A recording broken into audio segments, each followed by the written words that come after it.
ତମ ମାନଙ୍କ ଗାଁର ନାମ କଣ? ପୋଷ୍ଟର ନାମ? ଭାଇର ନାମ? ମୋ ଗ୍ରାମ ପଞ୍ଚାୟତର ନାମ? ତମ ବ୍ଲକର ନାମ? ତମ ଜିଲ୍ଲାର ନାମ? ତମ ରାଜ୍ୟର ନାମ? ତମ ଦେଶର ନାମ? ତମ ରାଜ୍ୟର ରାଜଧାନୀର ନାମ? ତମ ରାଜ୍ୟର ରାଜଧାନୀର ନାମ? ଭୁବନେଶ୍ୱର। ତମ ଦେଶର ରାଜଧାନୀର ନାମ? ନୂଆଦିଲ୍ଲୀ। ବହୁତ ସୁନ୍ଦର କହିଲ। କହିଲ ପିଲାମାନେ, ଗ୍ରାମ ପଞ୍ଚାୟତର ମୁଖ୍ୟ କିଏ? ସରପଞ୍ଚ। ଆମ ସରପଞ୍ଚଙ୍କ ନାମ କଣ? ଜିଲ୍ଲାର ମୁଖ୍ୟ କିଏ? ଜିଲ୍ଲାପାଳ। ଆମ ଜିଲ୍ଲାପାଳଙ୍କ ନାମ କଣ? ଶ୍ରୀଯୁକ୍ତ ଦତ୍ତାତ୍ରୟ ଭାଉସାହେବ ସିନ୍ଧେ। ଆମ ରାଜ୍ୟର ମୁଖ୍ୟ କିଏ? ରାଜ୍ୟପାଳଙ୍କ ନାମ କଣ? ଭେରି ଗୁଡ, ବଢିଆ, ତାଳି ମାର।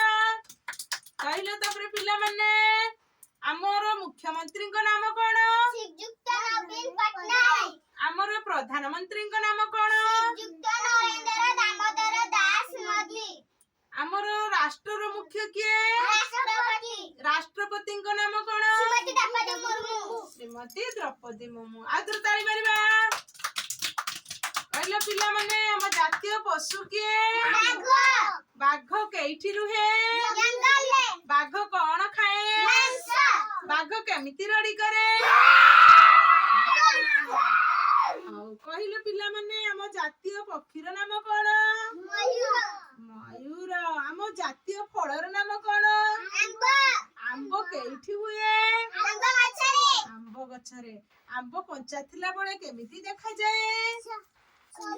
ସବୁଜ। ପାଚିଗଲେ କେମିତି ଦେଖାଯାଏ? ହଳଦିଆ। କଞ୍ଚା ଥିଲା ବେଳେ ମିଠା ଲାଗେ ନା ଖଟା ଲାଗେ? ପାଚିଗଲେ କେମିତି ଲାଗେ? ମିଠା। ଆମ ଜାତୀୟ ଫୁଲର ନାମ କଣ?